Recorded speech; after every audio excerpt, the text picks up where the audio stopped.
Right now on Friends at 5, Bridging the Gap. Today is National Night Out and a chance for the public and law enforcement to come together and build trust and have some fun at the same time. Plus, meet the Girl Scout troop trying to brighten postal workers' days in the hot summer months. And yesterday, the Midlands and the eastern side saw anywhere from estimated 2 to 2.5 inches of rainfall.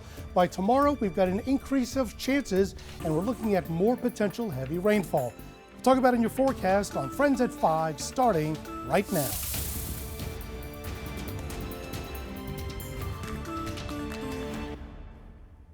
Good evening, and thank you so much for joining us tonight for Friends at 5. I'm Andrea Mock. Darcy has the evening off. Well, tonight is a very big night. It is National Night Out, and that means local law enforcement all over the country are holding different events to get together with the communities that they serve. The Columbia Police and Fire Department will be meeting at the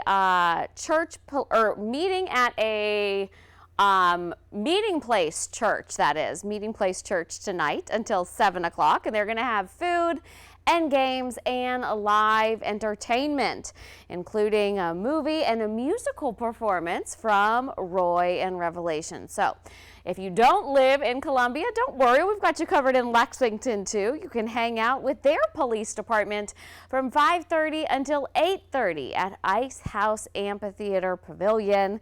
They're going to have laser tag and face painting and a photo booth for the kids to enjoy. And then if you are down in Lee County, check this out. Your festivities will run tonight all the way until 9 o'clock.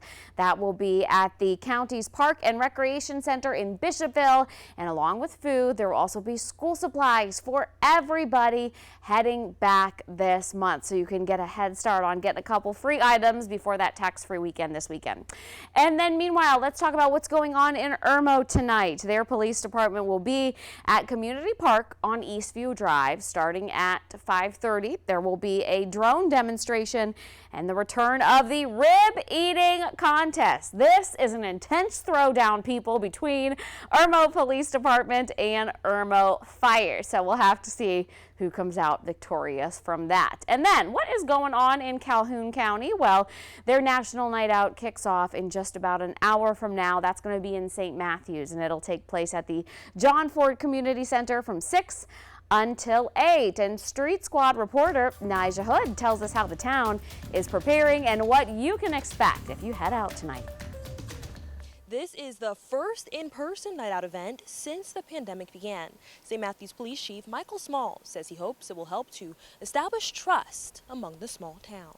I think that law enforcement in general has kind of gotten away from community policing, so we're bringing that back to our community. They say it takes a village to raise a child. Small says part of this village includes local law enforcement. The department is teaming up with the Calhoun County Sheriff's Office and the town of St. Matthews to show support for local families. This gives us an opportunity, to meet kids and their parents face to face. We serve them hot dogs and hamburgers and give them refreshments and just talk to them about school and different things. There will be backpacks given out filled with school supplies and books. Small says some of these books will educate children on topics dealing with stranger danger and drug awareness. The earlier we get to the kids, the better off they'll be and the better off our community will be.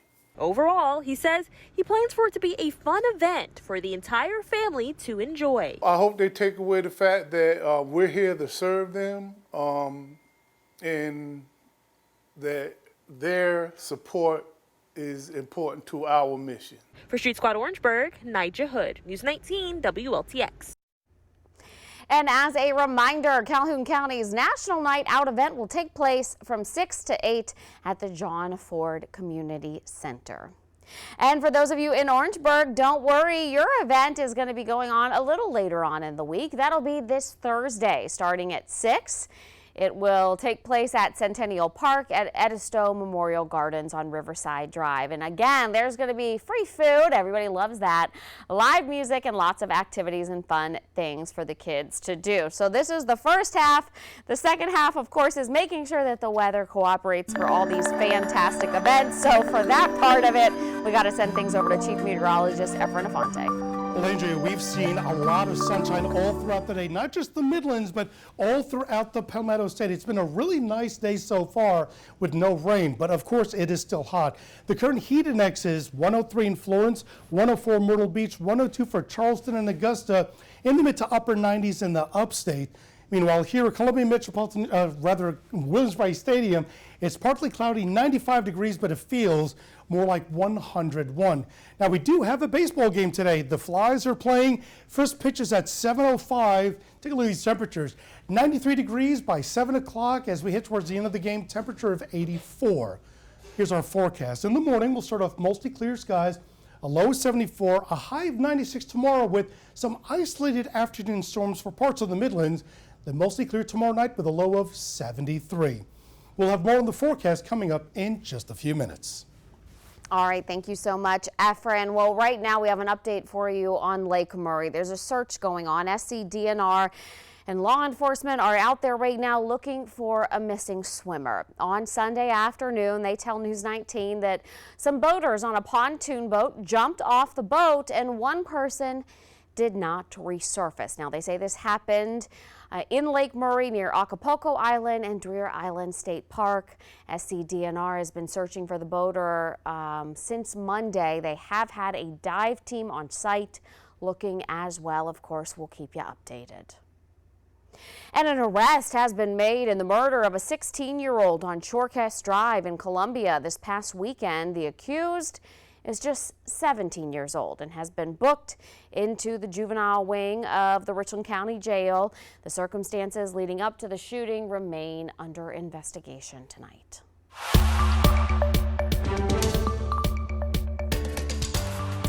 A known terrorist behind 9/11 was taken out by a U.S. drone strike this weekend. Ayman al-Zawahiri was living in Kabul when he was killed yesterday or on Sunday. Al-Zawahiri was in a safe house in Kabul, they say, and that means that the Taliban members may have been helping him hide. Now, if you remember this name, he was the Taliban's number 2, right under Osama bin Laden, until bin Laden was killed in 2011. President Biden says he hopes that his death brings one more measure of closure to all the families of the victims of the 9/11 terror attacks. Now, all the key plotters in the September 11th attacks are either dead or captured. It has been nearly 1 year since the U.S. troops pulled out of Afghanistan. All right, in other news out of Washington today, House Speaker Nancy Pelosi is visiting to Taiwan, but not without controversy. Now, tensions are raised with China, and Beijing regards the self-ruled island off of the coast of China as a renegade province to be annexed by force if necessary. China now appears to be threatened by Pelosi's visit, and they are threatening to retaliate. So Natalie Brand has the very latest tonight from Capitol Hill. In the first official visit to Taiwan in 25 years by a high-ranking U.S. government official, House Speaker Nancy Pelosi landed in Taipei Tuesday morning. Pelosi penned an op-ed about the trip, saying in part, "In the face of the Chinese Communist Party's accelerating aggression, our visit should be seen as an unequivocal statement that America stands with Taiwan, our democratic partner, as it defends itself and its freedom." Speaker Pelosi also notes the congressional delegation's visit in no way contradicts longstanding U.S. policy, which does not support Taiwan independence, but does support the island's democratic practices and right to self-defense. We absolutely do support the right and the prerogative of congressional leaders, to include Speaker Pelosi, to visit Taiwan if that's what she wants to do. The House Speaker's trip has bipartisan support here on Capitol Hill, even as it's increased tensions between the U.S. and China, with Beijing issuing a series of warnings calling the visit provocative.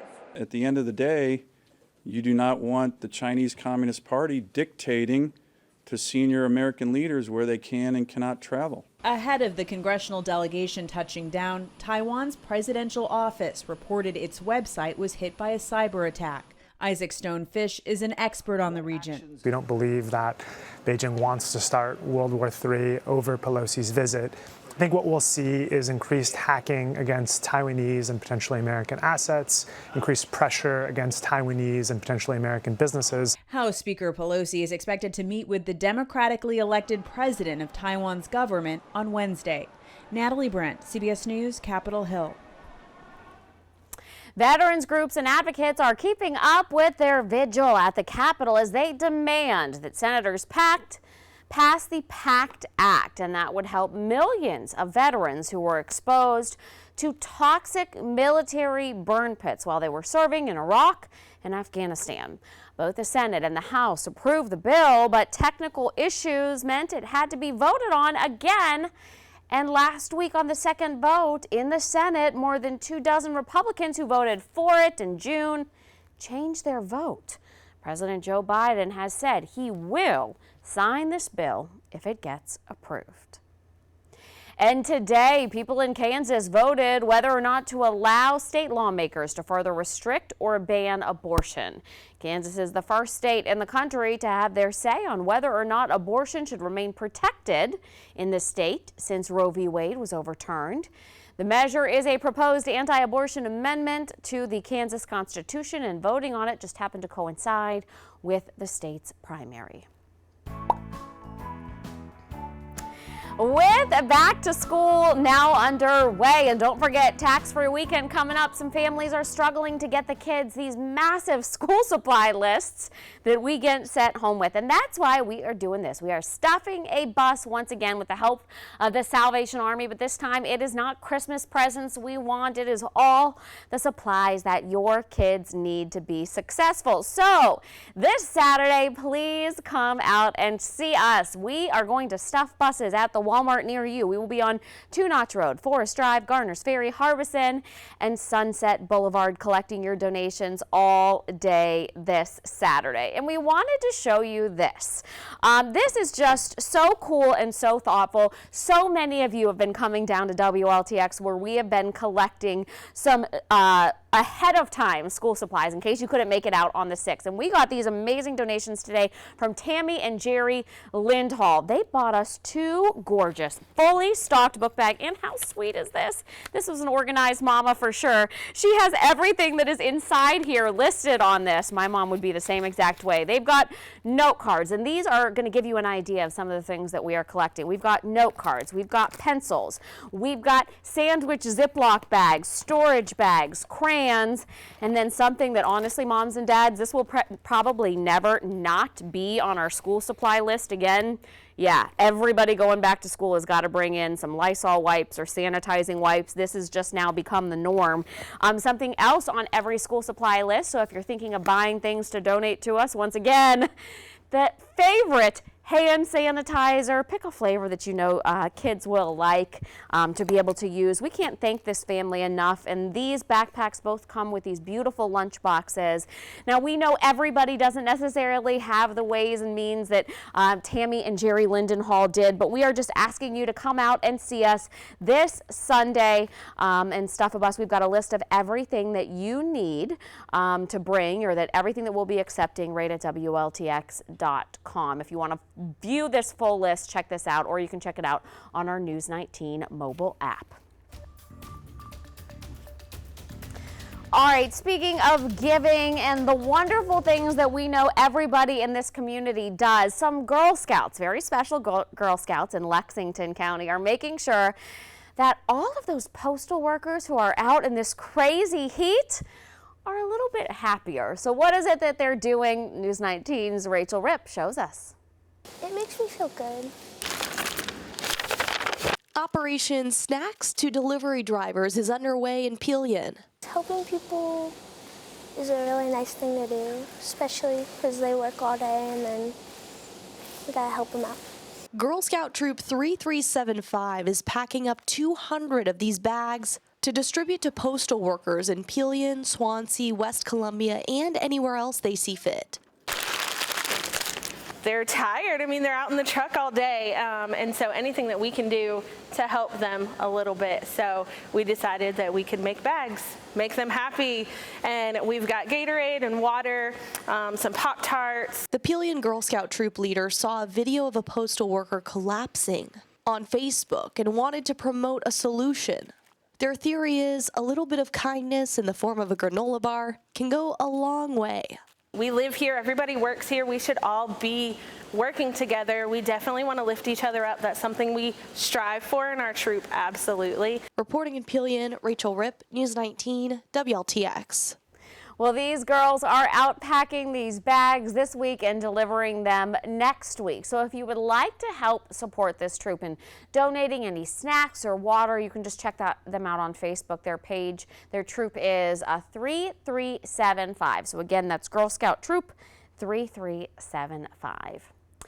And Lexington Richland County School District 5 wants senior citizens to engage and come out and support their schools. That's why they are giving out what's called Golden Passes. So these Golden Passes are offered to residents 60 years and older completely for free. The passes are good for a lifetime and they allow seniors to get into athletic and cultural events. The seniors in our community already volunteer in our schools. They're already invested in our schools. They have grandchildren. They have children in our schools. So we just want to encourage and foster that relationship that we have with our community members and give them, a way to come and support our students and support our schools. Well, if you're interested in getting a permanent card for yourself, you can visit the District Administration Building on Dutch Fork Road tomorrow from 9 to 12. And if you miss that, no worries. You can stop by the building anytime for a temporary pass. It won't last a lifetime, but it'll definitely get you through the school year. And besides Lexington Richland 5, we reached out to other school districts in the Midlands to see if they're doing the same thing. And so far, we know that all high schools in Lexington School District 1, as well as Kershaw County, offer these passes for seniors 65 and up. So if you know somebody who might be interested in coming out and watching any of those sporting events or plays or all the different great things that these schools are doing, concerts, make sure that they contact the school's main office to get a pass. I know it is August officially, and that means the South Carolina State Fair will be here before we know it. And they are encouraging the public to apply to work the state fair this year. They say for 150 years there's been no need to promote these temporary positions, but this year they say it's different. Officials say they're feeling the impact of the labor shortage, so they are hiring. They want you to know. Make sure that you apply for one of these jobs. The fair will be October 12th through the 23rd. You can head to the State Fair website to apply. All right, coming up next, we know it's National Night Out. We hope it is going to be a beautiful night. We'll check in with Chief Meteorologist Efren Afonte coming up. That is so true, Efren, because it will no doubt melt so quickly. All right, as Efren said, today's temperature high, like 96 degrees. So an ice cream sandwich is a great way to cool off, especially because today is National Ice Cream Sandwich Day. It encourages everybody to cool off with your favorite treat. The original ice cream sandwich dates all the way back to the 1900s, early 1900s, from a push cart in New York City. Then the craze spread. Early pictures in Atlantic City show beachgoers getting an ice cream treat for 1 penny each. The prices have gone up just a skosh, but that brings us to our question of the day today. If you could have any dessert today, what would it be? Is it an ice cream sandwich? Is your favorite dessert apple pie? Maybe key lime pie, or maybe you are the person that says, just give me a big old slice of chocolate cake. We want to talk sweets. 803-776-9508. And tell us what your favorite sweet treat is, or cheesecake. How about cheesecake?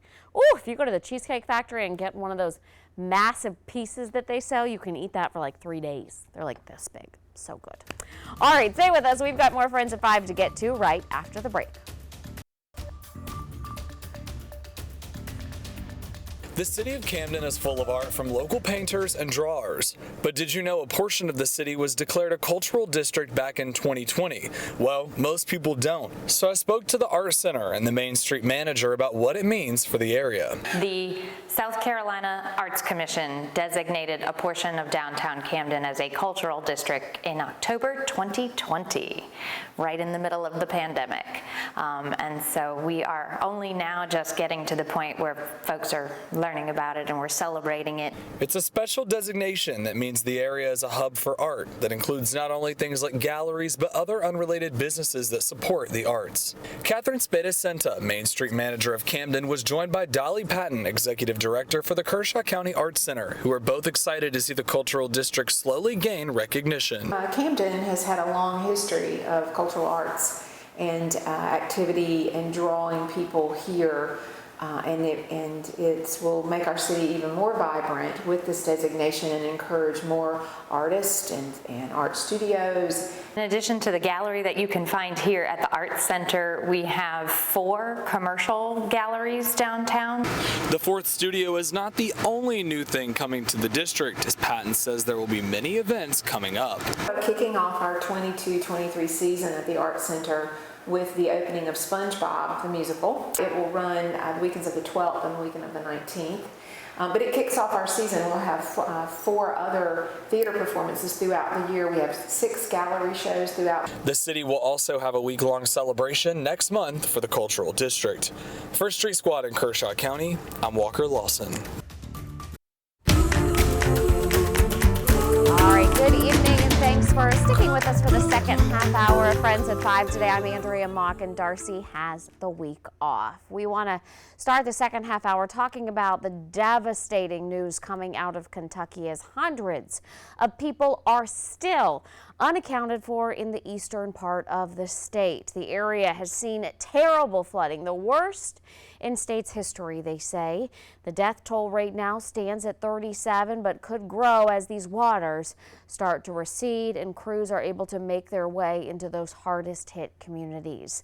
The search continues for the missing after this catastrophic flood swept through eastern Kentucky. Members of the National Guard now hoisting stranded residents up to helicopters hovering over that part of the state. Officials again think that this death toll is going to grow. The National Weather Service says there's more rain in the forecast that could cause even more flash flooding. Crews are also working to get the electricity back on and make housing available before temperatures rise into the mid-90s later this week.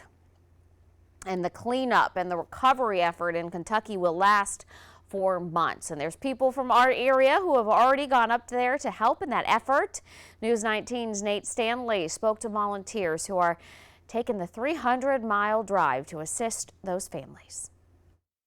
There's a whole lot of mud in yards, inside houses and everything. Robert Mann has been assisting the Red Cross in disaster relief for years. He's been at over 20 sites as a volunteer and right now is on the ground in Whitesburg, Kentucky helping efforts. He took a break from work to tell us what he's been seeing in the flood area. Seen a lot of homes damaged, and you can see where the mud has basically almost knocked the home off of the foundation. He is part of a team from the Red Cross sent to survey the area and find possible shelters. He adds that after finding these locations, the next step is to locate members of the community that may need rescuing. Have met people at various restaurants, fast food places and everything, and their spirits seem to be really good. And, you know, if I see one smile during the day, that makes this all worthwhile. The South Carolina Baptist Disaster Relief Team is also sending help to Kentucky. They tell me 4 volunteers left Tuesday and another 4 will be leaving Wednesday to help those hard-hit areas. Our aim is to give them physical help of cleanup, to give them mental and spiritual and emotional hope that they can move forward. Sue Harmon is the operations manager at SC Baptist Disaster Relief. She is one of the 4 heading to the disaster area on Wednesday. They are heading to McDowell, Kentucky, the scene of another big flood in 2021. They will be focusing on cleanup efforts, taking mud out of homes. Mud out is the hardest, but it's also the most rewarding for us because we get to interact more with the homeowners. If you're interested in helping, the Red Cross says you can visit the Red Cross website to make a donation. Harmon says those looking to aid the effort can visit their website at scbaptist.org, and adds that her team does not need supplies donated. Reporting in Columbia, Nate Stanley, News 19, WLTX. Well, to see how you can donate to help, just check out that story at WLTX.com. And while there are many ways, including the Red Cross, to help our friends in Kentucky, the FBI wants to make sure you don't become a victim, because so many scams out there, unfortunately, are just trying to get your money. So here are some tips to make sure you don't get scammed. First, the FBI says donate to established charities that you have heard of, that you've worked with in the past. Do your research on the group and be cautious of organizations with copycat names or similar names to well-known groups. And finally, donate using a check or a credit card. If the charity asks you to donate with cash or gift card or a wire transfer, there is a good chance that is a scam. All right, well, let's talk a little bit about hurricane season, because in case you forgot, we are in it. We've actually seen 3 named tropical systems, including Tropical Storm Colin, which impacted South Carolina in early July. But meteorologist Corey Smith explains that even though things have been a little quiet, it's actually normal for this time of year. For the first time since 2017, we have seen no named hurricanes for the month of June and July. Seems like we have been pretty quiet, and you'd be right. But looking at the wider picture, our hurricane season is right on track. By August 3rd, our average number of named storms sits right at 3.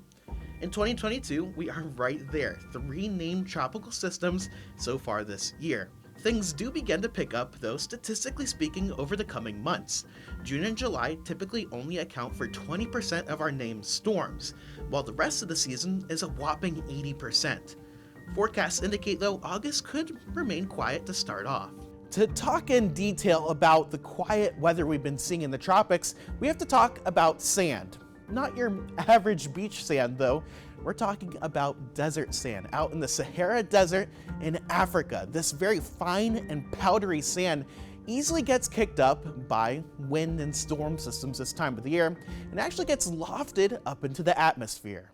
This dust creates what we call the Saharan dust layer, which can travel thousands of miles as it gets picked up by tropical waves.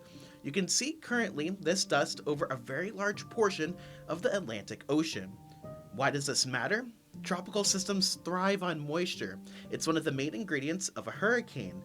That Saharan dust, it's the opposite of that, and creates a dry and hostile environment for any storms that try to form. This dry air is expected to remain in place and will keep things quiet to start off the month of August, according to the latest tropical outlook from the Climate Prediction Center. From the studio, I'm News 19 meteorologist Corey Smith. All right, thank you, Corey. And the National Oceanic and Atmospheric Administration is expected to update their hurricane season on Thursday to reflect the latest thinking as we get closer to the peak of the season. We're going to have the latest on that as soon as that update comes out, of course. In Northern California now, the devastating development in the fight to control that state's largest wildfire that they've seen so far this year. Officials say 2 people were found dead in a car after the McKinney fire tore through a neighborhood near the Oregon border. The fire has now burned through an area larger than the city of Seattle, and many more people are unaccounted for. Teams are now searching through destroyed property to locate residents who may have very well died in the flames. Now, with the thunderstorms moving into the region, the damp conditions are helping firefighters, but the massive fire is still burning out of control, and the lightning strikes that go along with it could be disastrous. The USDA is proposing some new regulations that would make the processors of food cut the amount of salmonella that's found in raw chicken. Manufacturers that exceed allowable levels could face plant shutdowns. The CDC says salmonella bacteria sickens more than 1 million Americans every year, causing more than 400 deaths. The Biden administration has now named an official coordinator for the federal response to the monkeypox outbreak. Meanwhile, the number of cases continues to grow nationwide. Michael George has the latest on the fight to stop the outbreak. A line for the monkeypox vaccine stretched down the block early this morning in San Francisco. Some of those waiting say the government needs to do more. More vaccines and testing everywhere. Today, the Biden administration announced Robert Fenton, who ran the COVID vaccination effort for FEMA, will coordinate the federal monkeypox response. This as Illinois and California declared a state of emergency over the virus, following New York's lead. I'm glad we have a state of emergency because the issue has always been how quickly we can get the resources, testing, vaccines, treatment that we need in the ER to contain this. So what does declaring an emergency actually do? Well, it clears up some of the red tape to help fight the outbreak. For example, it authorizes more people to administer vaccines at sites like this health clinic. That's only part of the problem. While the administration is distributing 1.1 million doses, officials in California and New York say they don't yet have enough. The order is now allowing more people to administer the vaccines, but you need more vaccines to start with. In just 10 weeks, the U.S. outbreak has grown to at least 5,800 confirmed cases. Delays for vaccines and testing have been a problem. For me personally, it took 2 weeks to get my test results. And that was something very, very frustrating. Many of the infected are men who have sex with men, but anyone can catch monkeypox. It spreads primarily through skin-on-skin contact. While rarely fatal, it can be extremely painful. Michael George, CBS News, New York. Well, the Biden administration is still discussing whether or not to declare monkeypox a national health emergency. The U.S. has the most case of monkeypox compared to the rest of the world.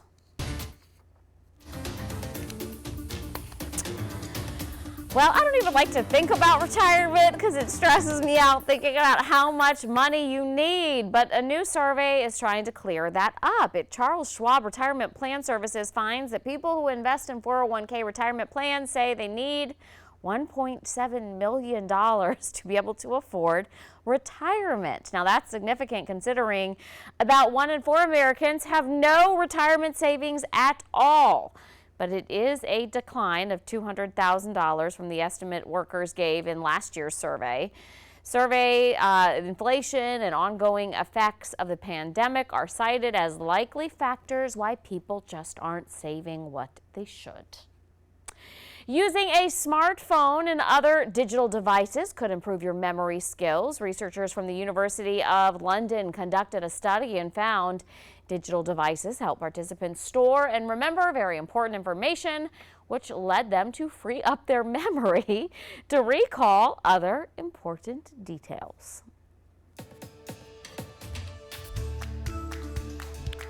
We love going to the beach, but how about somebody actually pays you to go to the beach? Well, this could happen. Hotels.com, I know you've heard of them. They're looking to hire a retro beach motelier, they are calling it. And this person will visit several retro motels, as you guessed it, and enjoy a little ocean-side stay with a view in the 1950s style. And whoever is selected will visit the 10 best retro motels based on guest rating from the website. They include destinations in San Diego and Miami, and even one hotel right here in Myrtle Beach, here in South Carolina. The paid vacationer will get $10,000 to cover travel expenses and $5,000 to spend on those great beachside snacks. You can apply on Hotels.com website. All right, much more to get to here on Friends at 5. We're going to have a look at your forecast next. All right, my friends, we know it was 96 degrees outside today, so nothing like refreshing yourself with a nice ice cream sandwich. It's National Ice Cream Sandwich Day, so we asked you, what is your treat of choice? Let's check in and see what you had to say. Ooh, that sounds delicious. Sam in Chapin says red velvet cheesecake with whipped icing. Yes, I bet you make a great one, Sam. My favorite, Carla said, is a chocolate lava cake. I get those, Carla, almost every time they're on the menu, especially if they are served warm with a bit of vanilla ice cream over it. I'm here for that all day. All right, Linda in Pelion says chocolate marshmallow ice cream or German chocolate cake. Linda has that sweet tooth that loves some chocolate. And our next viewer says, Kristen Manning, hands down, the best is banana cream pie from Turkeyville in Marshall, Michigan. I miss it so much. That's why you got to try to do an imitation recipe, Krista. Whenever I want something to eat, I look for an imitation recipe online. Cookies and cream ice cream is so yummy from Cindy Matthias. That is a classic. You can find that just about anywhere, Cindy. All right, our next News 19 viewer with a sweet tooth, Bobby Jean, says strawberry shortcake is the best dessert ever. I love it. And Bobby, my mom used to always get angel food cake and serve it with strawberries. That's delicious too. Jessica from West Columbia says, my favorite dessert is a warm, freshly baked chocolate chip cookie. Those don't last very long in any household though, Jessica. Barbara in Sumter says, anything chocolate, please, especially the dark chocolate. And Barbara, that's actually good for you. We've done all sorts of studies that dark chocolate is an antioxidant, so keep that in mind. Kathy from Columbia says, my favorite treat is Lawler's Amaretto Cheesecake, which I cannot find anymore. And Kathy, I love the amaretto flavor. I will eat that in just about anything. A lot of Italian cookies have amaretto flavor, and I love that. All right, thanks to all my fellow Friends at 5 watchers with a sweet tooth. We will be right back.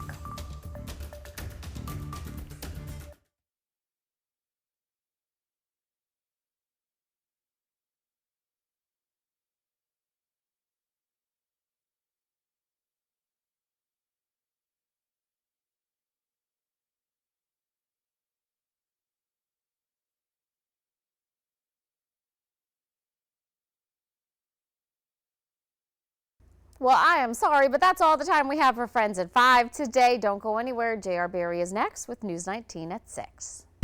Thank you for watching News 19. Did you see a story you loved? Download WLTX on your Roku or Amazon Fire device and watch it again right now.